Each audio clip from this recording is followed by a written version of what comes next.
Social ইসলামী ব্যাংকের গ্রাহকদের টাকা নিয়ে তালবাহানার বিরুদ্ধে প্রতিবাদ করায় দুর্নীতি বিরোধী জাতীয় সমন্বয় কমিটির সাধারণ সম্পাদক এবং মুখপাত্র সারোয়ার ওয়াদুদ চৌধুরীকে গ্রেপ্তার, গুম এবং হত্যা চেষ্টার অভিযোগ উঠেছে এস আলমগঙের বিরুদ্ধে। সারোয়ার ওয়াদুদ চৌধুরী দাবি করেছেন, লক্ষ লক্ষ গ্রাহকের আমানতের টাকা আত্মসাৎকারী এস আলমের সহযোগী এবং বৈষম্য বিরোধী জুলাই আন্দোলনে হত্যার সহযোগী মাহফুজ আলম, মোস্তফা কামাল, ফারুক আহমেদ, এম এ মোতালেব, কাজী ওসমান আলী, জাফর আলম, ফোরকানুল্লাহ, নাজমুস সাদাত, মিজানুল কবির এবং জহির উদ্দিন কর্তৃক তিনি গুম, গ্রেপ্তার এবং হত্যা চেষ্টার শিকার হয়েছেন। সারোয়ার ওয়াদুদ চৌধুরী জানিয়েছেন, গত 25শে মে দুপুর 12টায় ধানমন্ডিতে তার বাসভবনে সেনাবাহিনীর কর্মকর্তা পরিচয়ে 3 জন ব্যক্তি প্রবেশ করে। সে সময় ওই 3 জন ব্যক্তির ভিডিও মুঠোফোনে ধারণ করা হয়। এই হত্যাচেষ্টার প্রতিবাদে গত রোববার রাজধানীর পান্থপথে অবস্থিত সেল সেন্টার অডিটোরিয়ামে প্রতিবাদ সভার আয়োজন করে দুর্নীতিবিরোধী জাতীয় সমন্বয় কমিটি। সভাপতিত্ব করেন দুর্নীতিবিরোধী জাতীয় সমন্বয় কমিটির স্থায়ী কমিটির সদস্য, সাবেক সিনিয়র জেলা ও দায়রা জজ ঢাকা এবং বাংলাদেশ জুডিশিয়াল সার্ভিস অ্যাসোসিয়েশনের সাবেক সভাপতি মোহাম্মদ রফিকুল ইসলাম।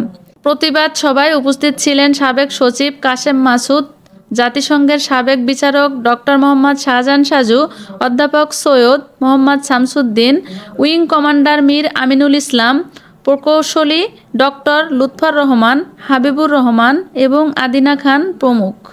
সারোয়ার ওয়াদুদ ভাইয়ের উপরে যারা হামলা করার চেষ্টা করেছিল বা এখনো বিভিন্নভাবে তাকে হেনস্থা করার চেষ্টা করছে, তাদের বিরুদ্ধে যথাযথ ব্যবস্থা গ্রহণ করা হোক। এই ঘটনাটা ঘটেছে সেটা অত্যন্ত বেদনাদায়ক একটি ঘটনা, দুঃখজনক ঘটনা। আমরা সবাই জাতি হিসাবে এই ঘটনার জন্য লজ্জিত। এই ধরনের যারা দুর্নীতির বিরুদ্ধে আমরা নিজেরা সবসময় সোচ্চার থাকি, এই কণ্ঠটাকে রোধ করার বিষয়টাই হলো একটা জঘন্য অপরাধ। এবং জাতি হিসেবে আমরা আসলে একটি এমন পরিস্থিতির মধ্যে আছি যে এই রকমের ঘটনা অসংখ্য আছে।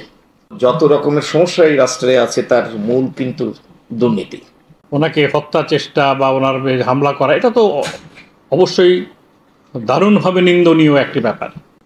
সেই 25 তারিখ দুপুর 12টায় সেনাবাহিনীর পরিচয় দিয়ে আমার বাসার গেটে ধানমন্ডিতে 3 জন আমাকে হত্যার উদ্দেশ্যে ঢুকে, সেই ভিডিও আমার মোবাইলে ধারণ করা আছে। সেদিন যদি আমার ছেলে এই 3 হত্যাকারীর ভিডিও ধারণ না করত, আমার কাছে কোনো প্রমাণ থাকতো না। আমি খুবই শারীরিকভাবে অসুস্থ। 25 তারিখের ওই ঘটনার পর থেকে আমি বিস্তার থেকে উঠতে পারতেছি না, আমার শরীর এখনো কাঁপতেছে। আমি ওই দৃশ্য ভুলতে পারতেছি না। তারা একটা নেম প্লেট লাগাই আমার দারোয়ানকে বলে, আমরা সেনাবাহিনীর লোক, আমরা ওনার বাসায় যাব। হঠাৎ 3 জন সন্ত্রাসী আমার বাসায় ঢুকে পড়ল। আমার ছেলে বলল যে আপনারা কারা?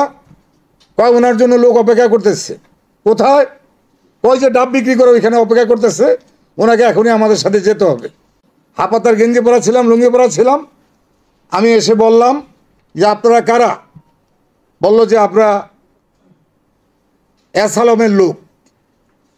আপনি এস আলমকে আপনি অনেক অপমান অপদস্থ করেছেন, সেই জন্য আমরা সেনাবাহিনীর অভিযোগ পেয়ে আমরা আপনাকে গ্রেপ্তার করার জন্য আসছি।